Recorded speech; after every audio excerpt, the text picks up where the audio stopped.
Animal embryology या human developmental biology, एक ही बात है, बोलो। ओके, मैंने कहा इसी को क्या कह सकते हैं, human developmental biology. Very very important है। ओके, एनिमल एम्ब्रियोलॉजी में कुछ जनरल बातें करते हैं। जैसे सबसे पहले फादर ऑफ एम्ब्रियोलॉजी, सब जानते हो, एरिस्टोटल यानी अरस्तु। अरस्तु बायोलॉजी में बहुत सारों का फादर है, एम्ब्रियोलॉजी का भी फादर है, ठीक है। मैंने कहा फादर ऑफ मॉडर्न एम्ब्रियोलॉजी, आधुनिक भ्रूणिकी का जनक। आधुनिक भ्रूणिकी का जनक अगर पूछे तो वॉन बियर है। कौन है? Von Baer. कौन है बोलो? Von Baer. वॉन बियर ने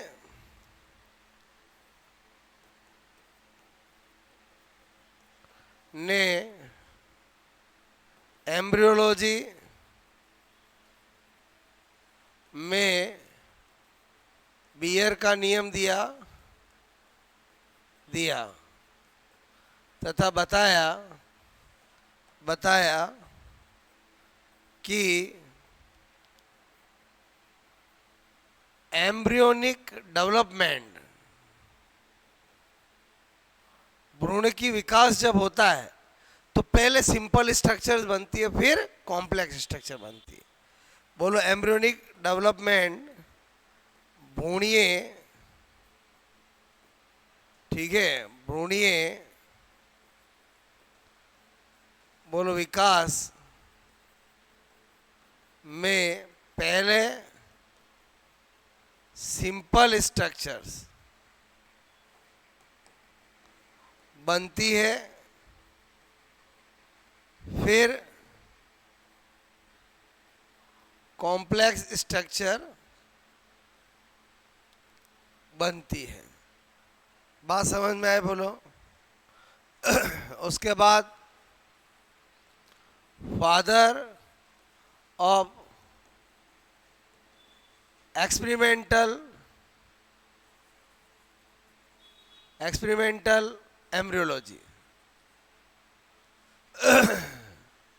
एम्ब्रियोलॉजी प्रायोगिक भ्रूणिकी का जनक कौन है? William rocks. कौन है बोलो? विलियम रॉक्स, ठीक है। इन्होंने फ्रॉग पर बहुत एक्सपेरिमेंट किए और एम्ब्रियोलॉजी की बहुत सारी बातें डिस्कवरीज की है, ठीक है। तो प्रायोगिक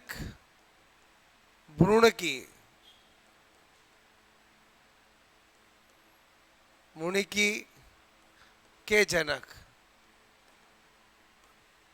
ठीक है। इन्होंने फ्रॉग, आप ये तो जानते ही हो, एम्ब्रियोलॉजी में सबसे ज़्यादा एक्सपेरिमेंट किस पे हुए? फ्रॉग पे हुए, ठीक है। इन्होंने फ्रॉग पर बहुत एक्सपेरिमेंट किए तथा एम्ब्रियोलॉजी की बहुत सारी इंफॉर्मेशन दी। तो ये तो थोड़ा जनरल अपन डिस्कस कर रहे थे, बात समझो ना। एक्चुअली हमें स्टडी क्या करना है? Steps of embryology. जब भी हम एम्ब्रियोलॉजी स्टडी करते हैं, एम्ब्रियोलॉजी बहुत सिस्टमेटिक स्टडी है, जिसमें पहले ये स्टडी होता, फिर ये होता, फिर ये होता, तो ही समझ में आता है। तो स्टेप्स ऑफ एम्ब्रियोलॉजी के अंदर सबसे पहले स्टडी किया जाता है गैमेटोजेनेसिस, युग्मक जनन किया जाता है। बोलो, क्या किया जाता है? युग्मक जनन। जब युग्मक जनन, गैमेटोजेनेसिस कंप्लीट स्टडी कर लेते हैं, हम स्पर्म कैसे बनता है, एग कैसे बनता है वो जान लेते हैं, स्पर्म एग की स्ट्रक्चर जान लेते हैं, फिर आता है बोलो फर्टिलाइजेशन, ठीक है। फिर क्या आता है बोलो, निषेचन आता है। फर्टिलाइजेशन जब हो जाता है तो बात फिर क्लीवेज की आती है, किसकी आती है, विदलन की आती है, क्लियर। और उसके बाद इम्प्लांटेशन, एम्ब्रियोनिक डेवलपमेंट, ऑर्गेनोजेनेसिस, सारा प्रोसीजर होता है। इसका मतलब हुआ जब भी एम्ब्रियोलॉजी पढ़ते हैं पहले ये 3 स्टेप डिटेल से पढ़नी पड़ती है, तो ही आगे के रास्ते ओपन होते हैं। बात समझ रहे ना, मतलब क्लीवेज होगा तो एम्ब्रियोनिक डेवलपमेंट की मोरुला, ब्लास्टुला, गेस्टुला स्टेजेज आएगी। जब ये स्टेजेज आएगी तो germinal layer, ectoderm, mesoderm, endoderm, organogenesis, सारी बातें आएगी। बात समझ ना। तो सबसे पहले ये जो जनरल मैंने बात बताई फिर नोट कर लोगे।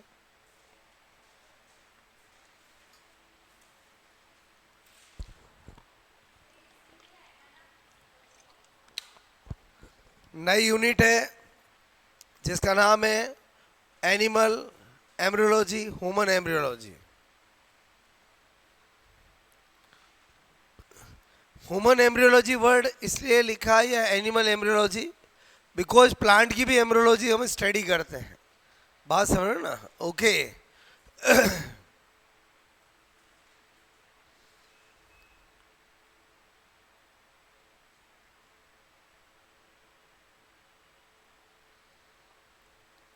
और इसमें भी हम इसी बात का ध्यान रखेंगे कि हमें हमारी एम्ब्रियोलॉजी तो पढ़नी है, साथ के साथ पूरा एनिमल क्लासिफिकेशन को भी साथ लेके चलेंगे, ठीक है।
ओके,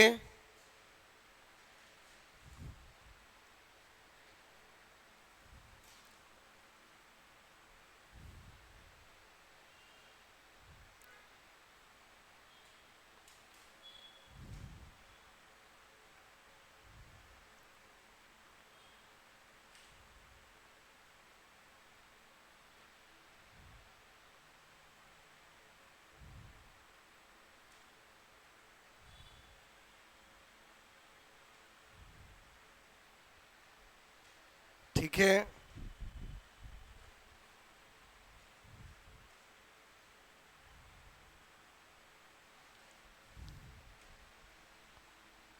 विलियम रॉक्स,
ठीक है।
फर्स्ट हेडिंग डालोगे गैमेटोजेनेसिस। सब चीजें बहुत समझने की है, ठीक है। फर्स्ट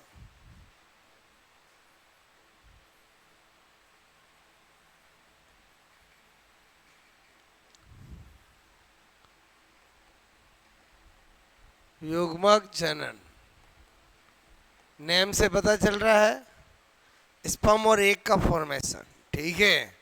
इसमें दो प्रोसेस आते हैं, एक स्पर्मेटोजेनेसिस और एक oogenesis। और गैमेटोजेनेसिस को इंड्यूस करने वाला हार्मोन एफएसएच, ठीक है।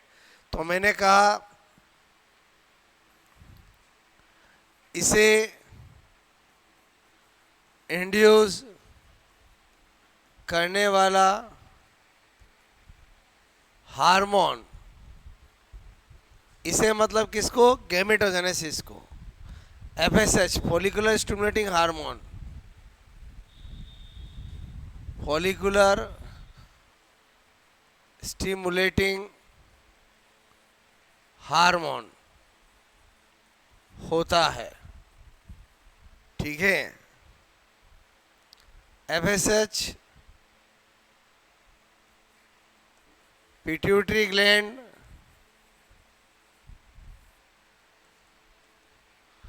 के एंटीरियर लॉब अग्रपिंड से सिक्रेट होता है, स्रावित होता है। गैमेटोजेनेसिस में निम्न दो प्रक्रिया, टू प्रोसेस होते हैं। एक होता है स्पर्मेटोजेनेसिस, शुक्र जनन। एक होता है oogenesis,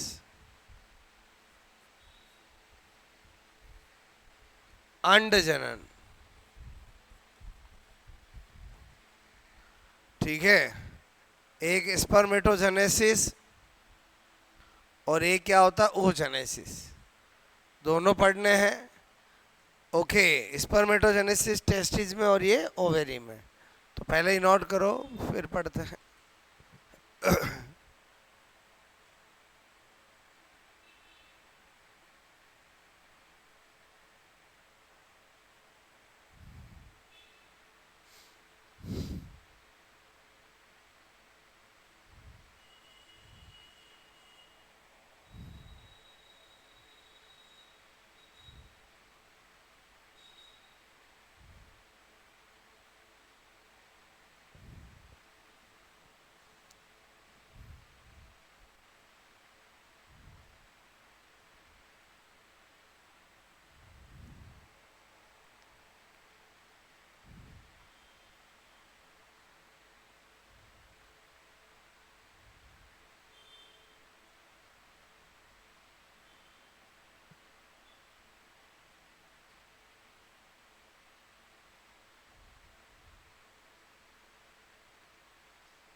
ओके,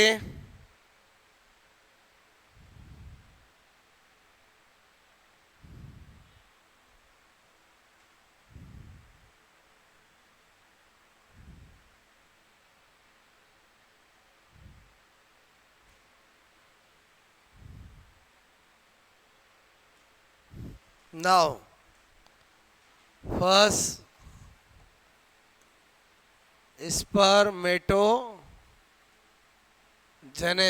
ठीक है, शुक्र जनन। अब थोड़ा इधर ध्यान देना। सबसे पहली बात, ठीक है, ये प्रोसेस मेल के टेस्टिस वृक्षण की सेमिनिफेरस ट्यूब्यूल्स शुक्र जनन नलिकाओं में होता है। एक बात। दूसरी बात क्या बता रहा हूं, स्पर्मेटोजेनेसिस को होने में 74 डेज का समय लगता है। तीसरी बात, स्पर्मेटोजेनेसिस में निम्न 3 फेज होती है, 3 प्रावस्थाएं होती है। एक साइंटिफिक प्रोसेस है जो अभी सीखेंगे। पहली फेज होती है मल्टीप्लिकेशन फेज। मल्टीप्लिकेशन फेज मतलब गुणन प्रावस्था। गुणन प्रावस्था। नंबर 2 होती है ग्रोथ फेज और नंबर 3 होती है मैच्योरेशन फेज। मतलब पहली गुणन प्रावस्था, दूसरी वृद्धि प्रावस्था और तीसरी परिपक्वन प्रावस्था। ओके, अब अगर मैं आपसे कहूं कि यहाँ पर हम पूरा प्रोसीजर देखें तो देखते समय हमें हैप्लॉइड डिप्लॉइड का फंडा क्लियर करना है। 23, 26 क्रोमोसोम किस में होते हैं वो फंडा क्लियर करना है, और उसके साथ साथ किस स्ट्रक्चर्स में कौन सा डिवीजन होता है वो क्लियर करना है, ठीक है। तो मैं जो भी बता रहा हूँ वो टेस्टिस की सेमिनिफेरस ट्यूब्यूल्स के अंदर जो जर्मिनल क्यूबॉइडल सेल, याद है, बोलो बोलो, जनिक घनाकार उपकला, जब हमने सेमिनिफेरस ट्यूब्यूल्स की स्ट्रक्चर बनाई थी तब मैंने बताया था, ठीक है। आप चाहो तो सेमिनिफेरस ट्यूब्यूल्स की मेल रिप्रोडक्टिव के अंदर स्ट्रक्चर देख सकते हो, उसमें बताया था मैंने आपको। मैंने कहा था जननिक घनाकार, बोलो, उपकला, ठीक है। इन्हीं में वहां पर हमने किया था कि स्पर्मेटोजेनेसिस होता है, स्पर्म बनता है। आज पूरा प्रोसीजर सीख रहे हैं। ये 2n मतलब 44 प्लस XY, ठीक है। हमारी बॉडी में 2n का मतलब क्या है, 44 प्लस XY मेल के अंदर, क्लियर, ओके। इसमें क्या होगा, माइटोसिस होता है। क्या होता है, माइटोसिस, जिससे मैंने कहा यहाँ पर स्पर्मेटोगोनिया बनती है। क्या बनती है, स्पर्मेटोगोनिया। बोलो, माइटोसिस से तो क्रोमोसोम के नंबर वही रहते हैं, 2n का 2n ही रहेगा। बोले तो 44 प्लस XY रहेगा। चलो कोई दिक्कत नहीं। यहाँ से यहाँ तक ये जो हुआ है उसको बोलते हैं मल्टीप्लिकेशन फेज, ठीक है। गुणन प्रावस्था क्या होगा, बोलो, ये मैंने कहा ये क्या होगा, गुणन प्रावस्था, ठीक है। मल्टीप्लीकेशन बोलो फेज, ओके। फिर स्पर्मेटोगोनिया बनती है, बोलो आपसे मैं करूं उनमें क्या होता है, स्पर्मेटोगोनिया बनी, उनमें क्या होता है, ग्रोथ होती है। बोलो ग्रोथ होने के बाद जो बनती है उसका नाम प्राइमरी स्पर्मेटोसाइट क्या होता है, बोलो प्राइमरी स्पर्मेटोसाइट बनती है। इसको क्या बोलते हैं, ग्रोथ फेज। क्या बोलेंगे, ग्रोथ फेज। इसका मतलब इसमें भी क्रोमोसोम की संख्या नहीं बदलेगी। इसका मतलब प्राइमरी स्पर्मेटोसाइट भी 2n ही रहेगी। 2n का मतलब 44 प्लस XY रहेगी। उसके बाद प्राइमरी स्पर्मेटोसाइट के अंदर होता है मियोसिस फर्स्ट। क्या होता है, बोलो मियोसिस फर्स्ट होता है। बोलो मियोसिस फर्स्ट से क्या बनती है, 2 सेकेंडरी। अच्छा ये 2n था तो अब क्या बनेगी, nn, क्योंकि मियोसिस फर्स्ट में हेट्रो बोलो लाइटिक क्लीवेज होता है, 1 से 2 बन जाते हैं, न्यूनकारी, ठीक है, रिडक्शन। ये दोनों को क्या बोलते हैं, सेकेंडरी स्पर्मेटोसाइट बोलते हैं। हाँ इस बार बोलो nn हो गई, मतलब 22 प्लस x होगा तो एक 22 प्लस y होगा, ठीक है। बोलो बस गुणसूत्र की संख्या क्या हो गई, आधी।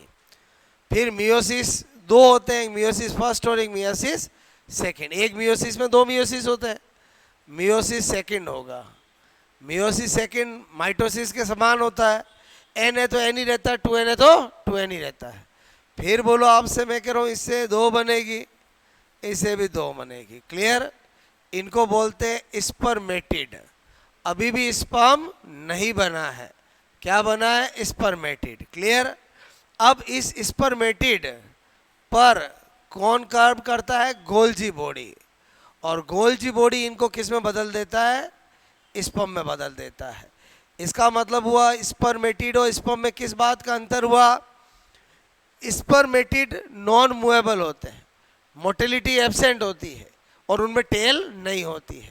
गोल्जी बॉडी उसमें क्या चेंज करता है, उसमें टेल पैदा कर देता है और मोटिलिटी ले आता है, मूवेबिलिटी ले आता है। तो इसका मतलब वो स्पर्म बदल जाते हैं, ठीक है। तो स्पर्मेटिड को स्पर्म में बदलने का काम कौन करता है, गोल्जी बॉडी करती है। ये क्या कहलाता है, बोलो आप कहोगे नंबर 3 मैच्यूरेशन फेज, ठीक है। अच्छा मैच्यूरेशन फेज। फिर सुनो यहाँ पर बोलो ये तो सब स्पर्म तो n ही होगा, और स्पर्म तो क्या होता है, n, गैमेट तो n ही होते हैं। अच्छा स्पर्म में 22 प्लस x वाले भी होते हैं, 22 प्लस y वाले भी होते हैं। बात समझ में आई। अब मैं आपको क्या बता रहा हूँ समझो, यहाँ तक कहानी समझ में आई, बोलो आपको। देखो उसके बाद की कहानी को समझना, ठीक है। आजकल एग्जाम में क्वेश्चन पूछे जाते हैं उससे। मैंने कहा यहां से लगा करके, यहां से लगा करके स्पर्मेटिड बनने तक की प्रक्रिया को बोलो क्या बोलते हैं, स्पर्मेटोसाइटोसिस। क्या बोलते हैं, स्पर्मेटोसाइटोसिस। स्पर्मेटिड से स्पर्म बनने की प्रक्रिया को स्पर्मेटो, आपसे मेरे को स्पर्मेटोलाइसिस क्या बोलते हैं, स्पर्मेटोलाइसिस, या इसी को बोला जाता है स्पर्मियोजेनेसिस। क्या बोला जाता है, स्पर्मियोजेनेसिस। और स्पर्मेटोसाइटोसिस और स्पर्मेटोलाइसिस, इस पूरे को मिलाकर स्पर्मेटोजेनेसिस बोला जाता है। इस पूरे को मिला के क्या क्या बोला जाता है, बोलो स्पर्मेटो, मैंने कहा स्पर्मेटोजेनेसिस, ध्यान से समझना। ये स्पर्मियोजेनेसिस है, बोलो ये स्पर्मेटोलाइसिस है, ये स्पर्मेटोसाइटोसिस है। और ये जो मैंने आपको पूरा प्रक्रिया बताई है, ठीक है, पूरी प्रक्रिया बताई है, वो एक्चुअली क्या है, आप कहोगे, बोलो, प्रोसेस ऑफ स्पर्मेटो स्पर्मेटोजेनेसिस, ठीक है, शुक्र जनन की पूरी प्रक्रिया बताई है मैंने आपको। बात समझ में आई बोलो आपको? तो इसका मतलब ये हुआ कि यहाँ पर हम अतः कह सकते हैं कि spermatogenesis is equal to spermatocytosis plus spermatolysis, या इसकी जगह ये लिखा हुआ हो स्पर्मियोजेनेसिस, एक ही बात है बोलो, ठीक है। ये पूरा आपसे मैं कह रहा हूँ, मैंने जो बताया है ये बड़ा काम की चीज़ है, ठीक है। बोलो, आपको टर्मिनोलॉजी क्लियर पता चली कि स्पर्मेटोसाइटोसिस क्या है? बोलो, जर्मिनल सेल से स्पर्मेटिड बनना। स्पर्मेटोलाइसिस क्या है, या स्पर्मियोजेनेसिस क्या होता है? क्लियर, समझ में आई बोलो मेरी बात? अच्छा, जो प्रोडक्ट बना है वो कौन है? स्पर्म। स्पर्म का दूसरा नाम स्पर्मेटोजोआ भी होता है। क्या होता है बोलो? स्पर्मेटोजोआ। आजकल ये टर्म भी यूज होती है, स्पर्मेटोजोआ, ठीक है। मतलब स्पर्म का ही दूसरा नाम क्या होता है? स्पर्मेटोजोआ। स्पर्मेटिड और स्पर्म में या स्पर्मेटोजोआ में बेसिक डिफरेंस क्या है? इसमें हम क्या कहेंगे, टेल क्या है? एब्सेंट है। और इसमें क्या है बोलो? टेल, बोलो टेल उपस्थित, बोलो प्रेजेंट। इसलिए आप देखोगे ये मैंने ऐसा बनाया क्योंकि स्पर्म की अभी बड़ी, ये इतना से वो बड़ा बनाएंगे अभी, तो स्पर्म स्पून लाइक या टेडपोल लाइक होता है। बोलो, बात समझो, जैसा बनाया मैंने आपको, ठीक है। तो ये पूरा प्रोसेस समझ में आया? अच्छा, एग्जाम में पूछते हैं एक प्राइमरी स्पर्मेटोसाइट से कितने स्पर्म बनते हैं? 4। एक सेकेंडरी स्पर्मेटोसाइट से कितने स्पर्म बनते हैं? 2, ठीक है। आपको पूछते हैं कि स्पर्मेटोजेनेसिस की प्रक्रिया में माइटोसिस का प्रोडक्ट क्या होता है? Spermatogonia, primary spermatocyte, secondary spermatocyte. तो माइटोसिस का प्रोडक्ट क्या होता है? स्पर्मेटोगोनिया। आपको पूछा जाता है निम्न में से स्पर्मेटोजेनेसिस की कौन सी स्ट्रक्चर हैप्लोइड होती है? Spermatogonia, secondary spermatocyte, primary spermatocyte. तो प्रोसेस पता है तो 2n और n पता लगा सकते हो। आपको पूछा जाता है कि स्पर्मेटोजेनेसिस में मियोसिस फर्स्ट का प्रोडक्ट क्या होता है? बोलो, यही ऑप्शन होंगे। मियोसिस फर्स्ट का प्रोडक्ट पूछे तो सेकेंडरी स्पर्मेटोसाइट। आपको पूछा जाए मियोसिस फर्स्ट किस में होता है, तो प्राइमरी स्पर्मेटोसाइट। मतलब हर एक क्वेश्चन का आंसर यहाँ पर अवेलेबल है, ये बड़ा इंपॉर्टेंट है। बोलो, बात समझ में? तो पहले इतनी कहानी नोट करोगे, ठीक है, यहाँ से ही नोट करना। बोलो, आपको नोट करोगे।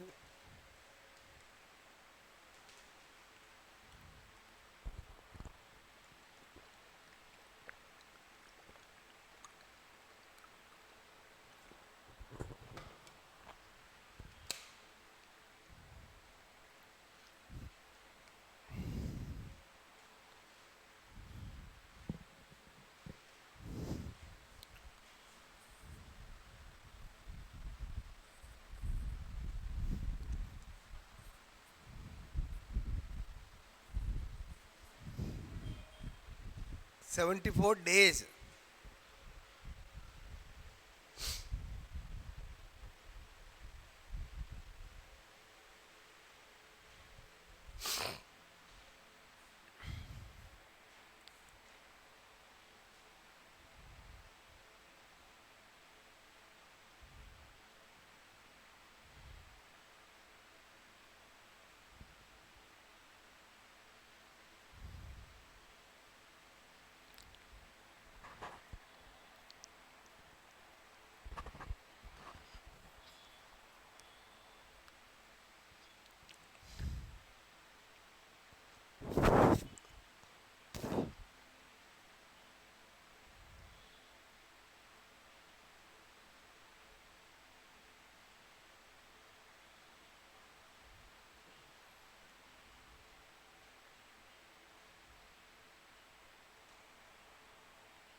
ओके, बात समझ में आए?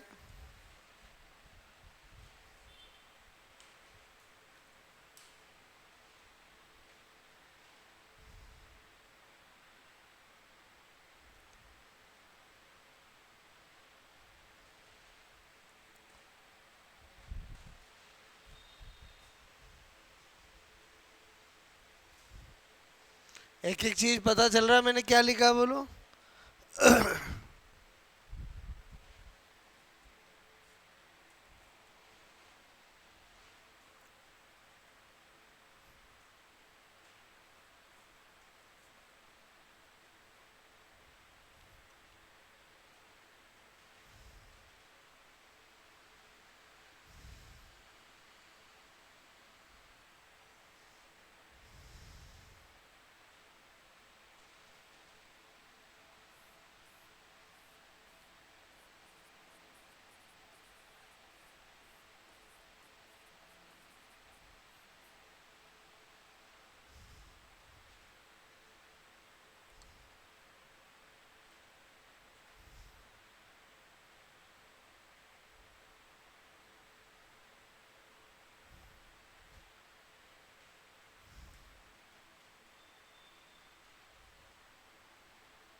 जो मियोसिस फर्स्ट है उसी को ही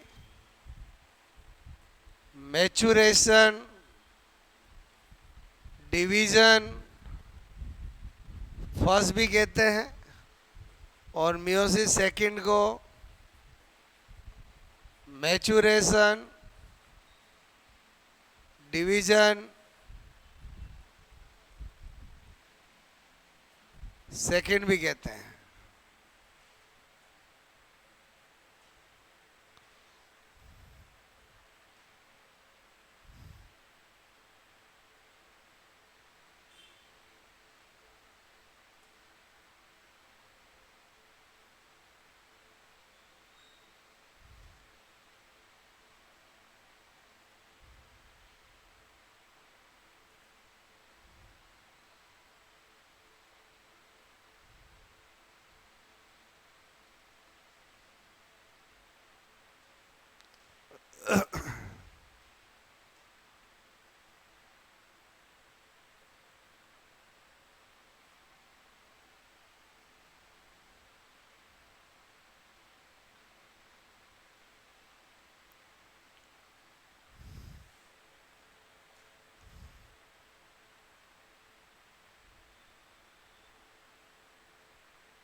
ओके, बात समझ में आई? बोलो।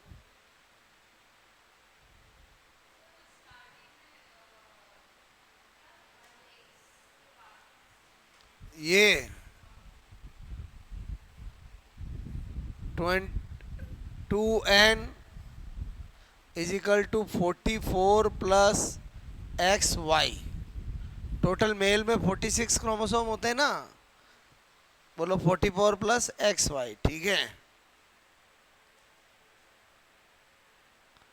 तो कौन सी स्ट्रक्चर एन है, हैप्लॉइड है, कौन सी डिप्लॉइड है? बोलो, बता सकते हैं? किसका प्रोडक्ट कौन सा है, क्या है, इस से सारा बताया जा सकता है।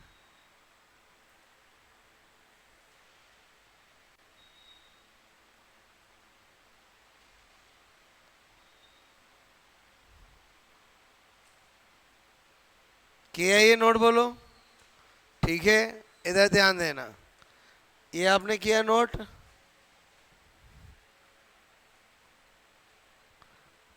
यहां से लगाकर स्पर्मेटिड बनते तक के प्रोसेस को क्या कहते हैं?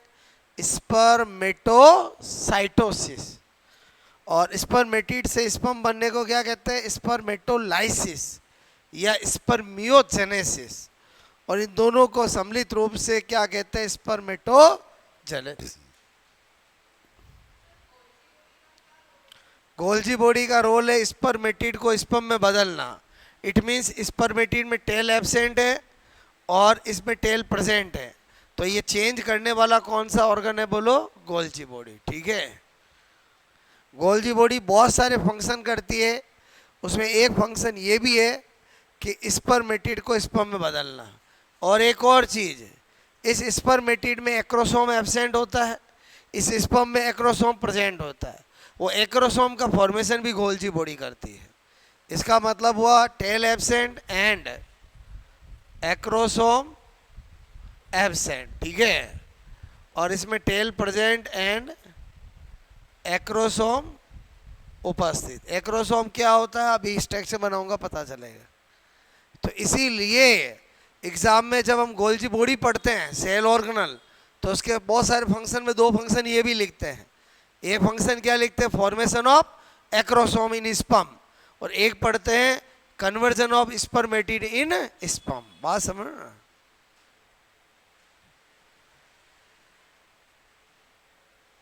और स्पर्म अपनी मूवमेंट टेल से ही करता है। और समझे नहीं समझे? बोलो। टेल लेस स्पर्मेटो, ये रहा ना स्पर्मेटो जुआ। हाँ, एक ही बात है। स्पर्मेटो जू बोलूं या स्पर्मेटो जोआ बोलूं, एक ही बात है। ये पहले ही बता दिया मैंने आपको। स्पर्म का ही दूसरा नाम क्या होता है? स्पर्मेटो जोआ। स्पर्मेटो जू बोलो, एक ही बात, ठीक है। मैंने कहा ना, इसलिए आजकल ये टर्मिनोलॉजी यूज होती है। स्पर्म तो कॉमन है ही है, बोलो, ठीक है।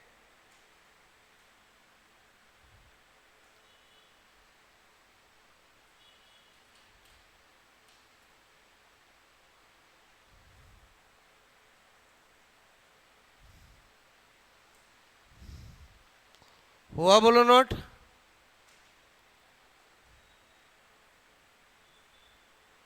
स्पर्मेटिड और स्पर्म में अंतर डिफरेंस पता चल गया। कन्वर्जन करने वाला कौन सा सेल ऑर्गन है? गोल्जी बॉडी, ठीक है। ओके, यहाँ पर मैंने क्या बताया आपको?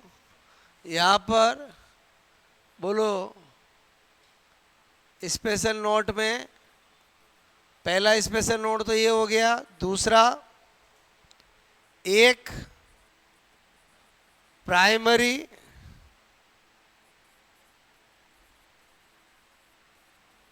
Spermatocyte is equal to 4 sperm से कितने स्पर्म बनेंगे? 4।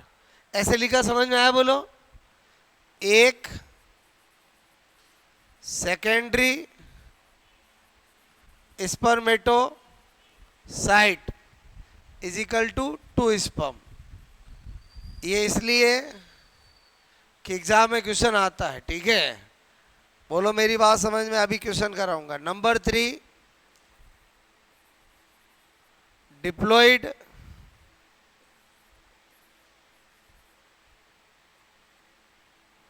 आपसे मैं कहूँ डिप्लॉइड स्ट्रक्चर द्विगुणित, ठीक है, कौन कौन होती है? स्पर्मेटो गोनिया और प्राइमरी स्पर्मेटोसाइट।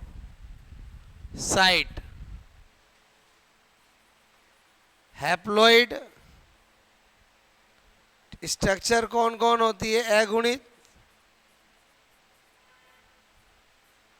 तो आप बोलोगे सेकेंडरी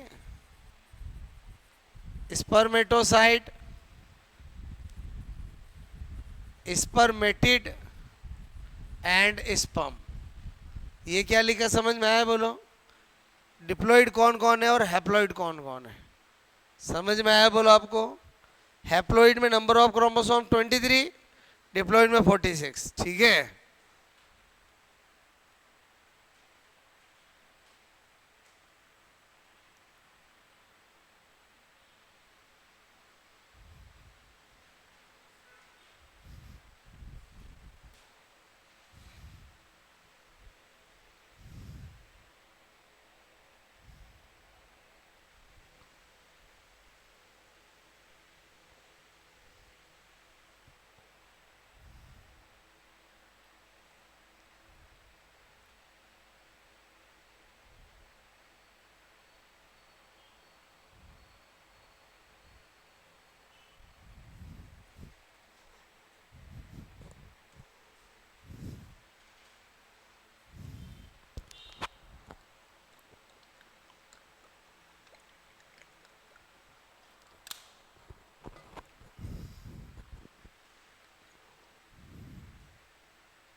मेरी बात समझ में आई? बोलो आपको।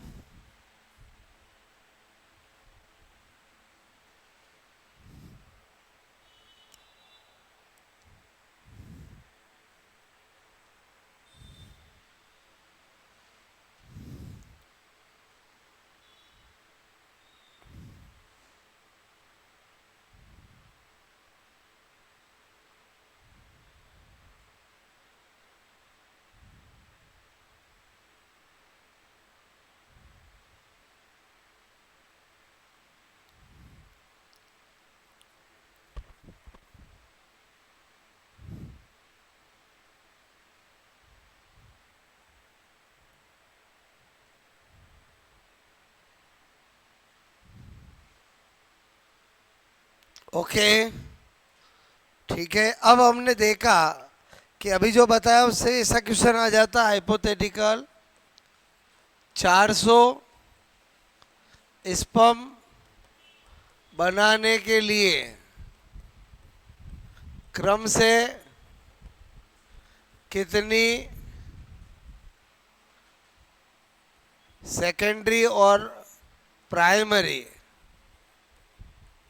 स्पर्मेटोसाइट की आवश्यकता होगी, ठीक है। पहला ऑप्शन है 400 और 400,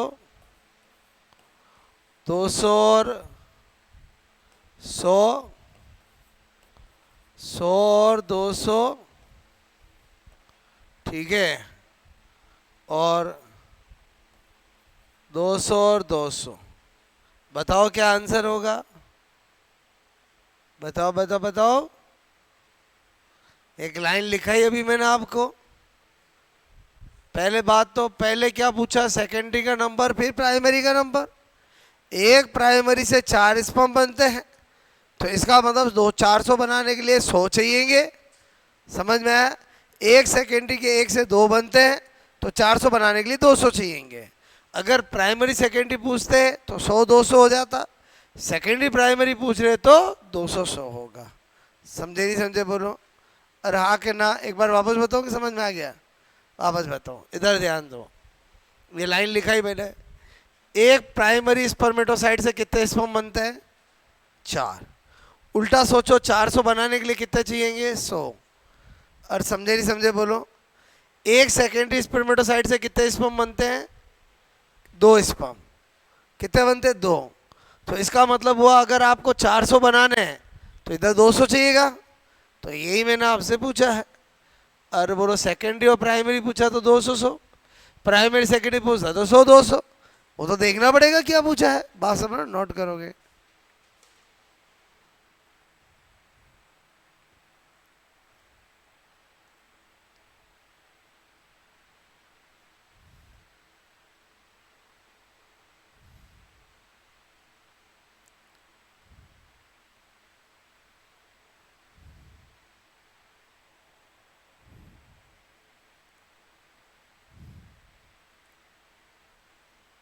आई बात समझ में बोलो।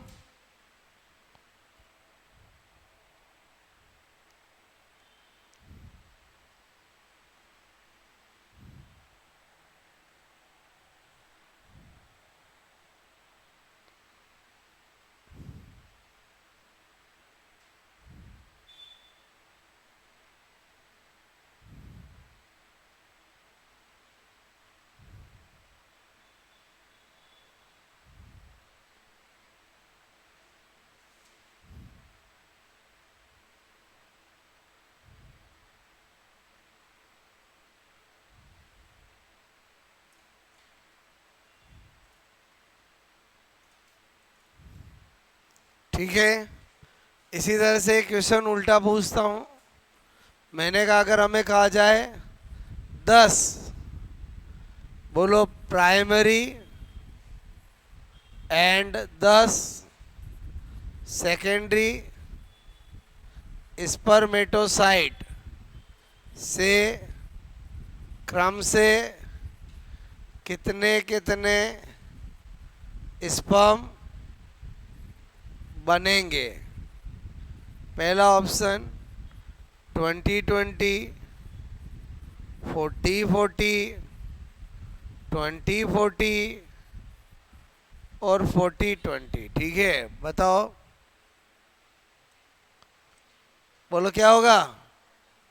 डी होगा, क्योंकि जब 1 से 4 बनते हैं तो 10 से कितने बनेंगे? 40। जब 1 से 2 बनते हैं तो 10 से क्या बनेंगे? 20। इसका मतलब ये जो स्पेशल नोट में लाइन लिखाई है वो बड़ी काम की है। और समझे ही समझे बोलो। ओके, ये भी नोट कर लो क्वेश्चन, अप्लाइड कर सकते हैं।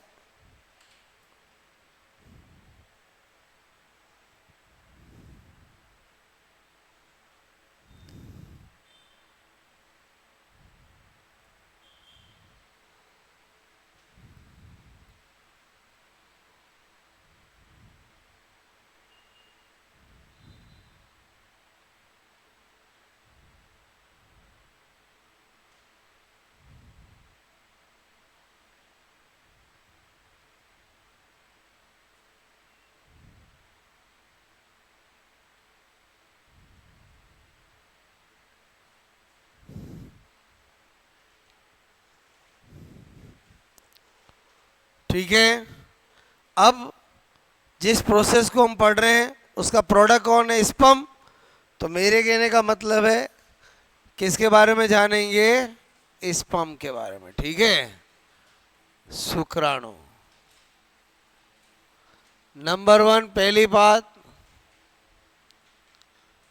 इसकी स्ट्रक्चर कैसी होती है? चम्मच नुमा, स्पून लाइक। ठीक है, इसका लाइफ स्पान, जीवन काल कितना होता है? 24 हावर्स। ठीक है, टू 48 हावर्स। या इसी को मैं 1 से 2 दिन भी कह सकता हूँ। मतलब स्पर्म बनते हैं 24 से 48 आवर्स में नष्ट हो जाते हैं। बोलो बनते हैं, इस तरह से चलता रहता प्रोसीजर। ठीक है, फिर मैंने कहा पार्ट्स ऑफ स्पर्म, स्पर्म के भाग देखते हैं तो चार पार्ट है। एक है हेड, एक है नेक, एक है मिडल पीस, मिडल पीस अभी बनाऊंगा, और एक है टेल। मतलब कितने भाग होते हैं? चार भाग होते हैं। जो हेड होता है उसमें दो चीजें होती हैं। हेड में कितनी चीजें होती है? दो। एक तो होता है एक्रोसोम और एक होता है न्यूक्लियस। और न्यूक्लियस वो होता है जिसके अंदर जेनेटिक मटेरियल होता है कि वो स्पर्म 22+X वाला है कि 22+Y वाला है। क्लियर? नेक में बोलो भी दो चीजें होती है, एक प्रोक्सिमल प्रोक्सिमल सेंट्रियोल और एक डिस्टल सेंट्रियोल। समीपस्थ तारकाई और दूरस्थ तारकाई। ठीक है। मिडल पीस में तीन चीजें होती है। एक तो माइट्रोकॉन्ड्रिया, वेरी इंपॉर्टेंट, कितनी बार कॉम्पिटिटिव एग्जाम में पूछा जाया है कि स्पर्म की किस भाग में माइट्रोकॉन्ड्रिया होती है? मिडल पीस में। बनाऊंगा अभी। 9 सॉलिड प्रोटीन फाइबर होते हैं और उसके अलावा एक्सोनीमा होता है। क्या होता है? एक्सोनीमा। और जो एक्सोनीमा होती है उसमें हमेशा 9+2 बोलो माइक्रोट्यूब्यूल्स। माइक्रोट्यूब्यूल्स की व्यवस्था कैसी होती है? 9+2। मैंने कहा माइक्रो ट्यूब्यूल्स, ठीक है, की व्यवस्था। 9 पेरिफेरल और 2 central.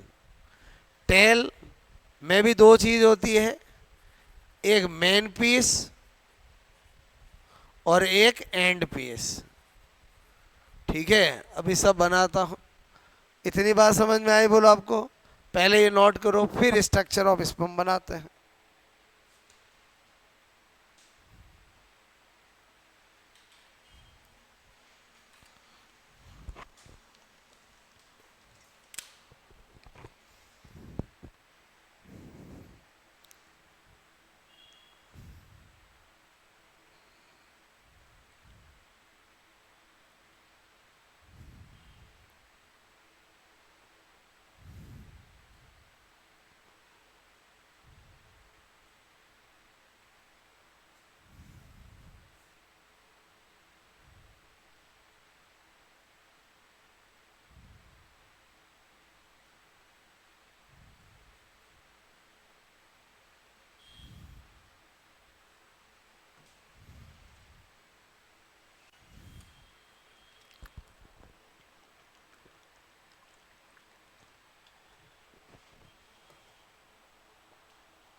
Parts of sperm structure.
ठीक है, माइक्रोट्यूब्यूल्स की व्यवस्था, arrangement of microtubules, arrangement of microtubules.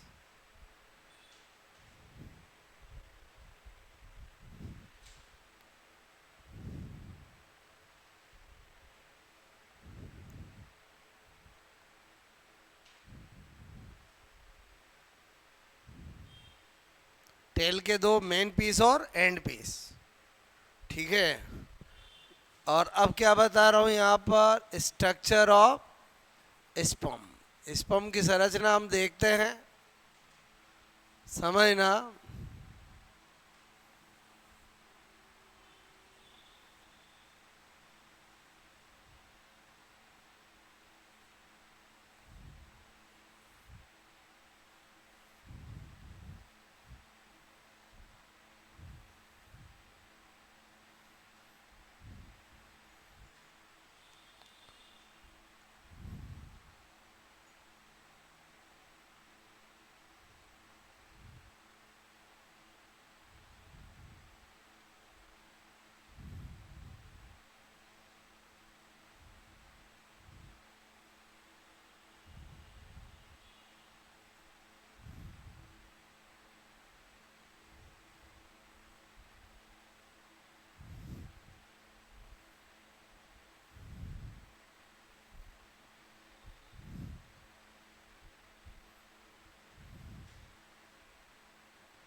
ठीक है, ध्यान से समझना।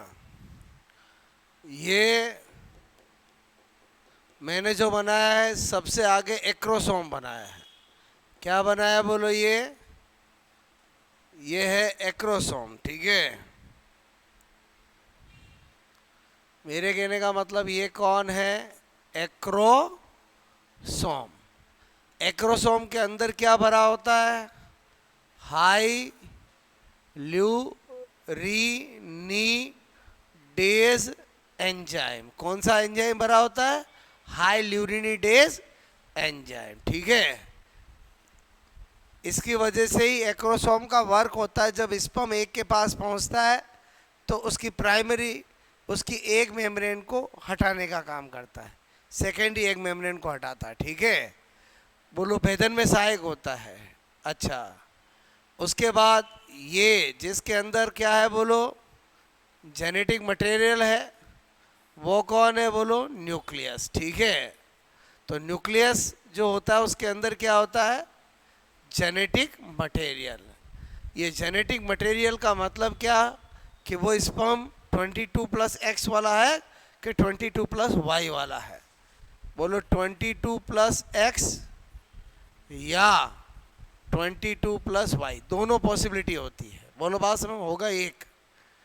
तो यहाँ से लगा के यहाँ तक हमारा पहला पार्ट हो गया, जिसको क्या नाम दिया हमने? हेड। बोलो बात समझ में आए? ओके। हेड में कितनी चीज? दो, एक्रोसोम और न्यूक्लियस। जो अभी मैंने लिखाया था वही दिखा रहा हूं। बोलो इसमें कौन सा एंजाइम है? ये हाई ल्यूरिनीडेज एंजाइम, ठीक है, उपस्थित। एक एक एग्जामों के क्वेश्चन है। एक्रोसोम में कौन सा एंजाइम होता है? बोलो स्पर्म के हेड में सबसे आगे कौन सा भाग होता है? सब पता चल रहा है यहाँ पर, क्लियर। उसके बाद ये प्रॉक्सिमल सेंट्रियोल और ये डिस्टल सेंट्रियोल, मतलब एक समीपस्थ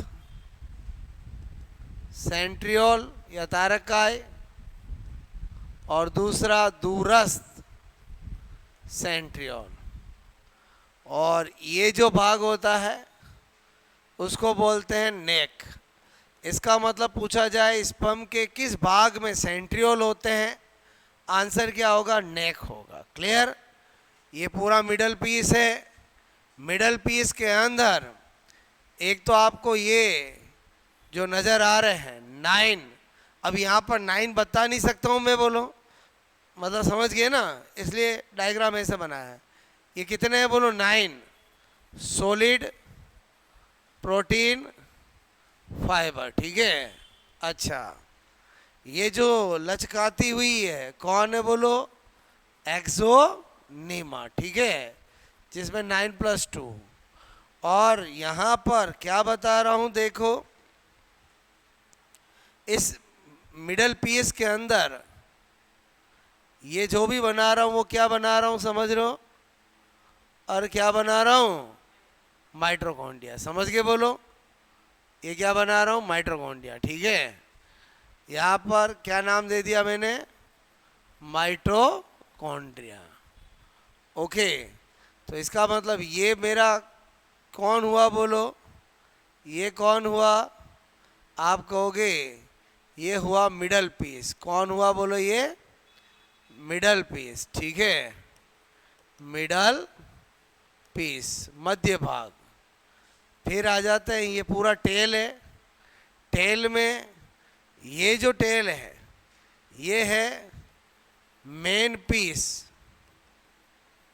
जिसके अंदर एक तो 2 सॉलिड, प्रोटीन, फाइबर है और उसके अलावा एक्सोनीमा है। तो इसका मतलब एक्सोनीमा में तो वही 9+2 होती है। अब क्या होता है, मिडल पीस के अंदर अगर अरेंजमेंट पूछे तो मिडल पीस में अरेंजमेंट क्या हो गया? 9+9+2 हो गया, समझ गए बोलो। मेन पीस में पूछे तो 2+9+2 हो गया, समझ रहे हो मेरी बात को? और 2 प्रोटीन, फाइबर और एक्सोनीमा का 9+2 है। ये एंड पीस है टेल का, एंड पीस है जिसमें क्या है बोलो? ओनली एक्सोनीमा, ओनली एक्सोनीमा है। इसका मतलब केवल 9+2, तो यहाँ पर लिख दूंगा 9+2। और ये दोनों को मिलाकर जो बनता है वो क्या है बोलो? टेल है। आपको पूरी स्ट्रक्चर समझ में आई कि नहीं आई बोलो? हर एक चीज़ जो एग्जाम में पूछ सकते हैं मैंने बिल्कुल क्लियर कट आपको बता दिया है, चाहे कुछ भी पूछे। क्लियर? नोट करोगे ये?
तो ये हमने क्या कंप्लीट किया, एक स्पर्मेटोजेनेसिस कंप्लीट किया। क्लियर?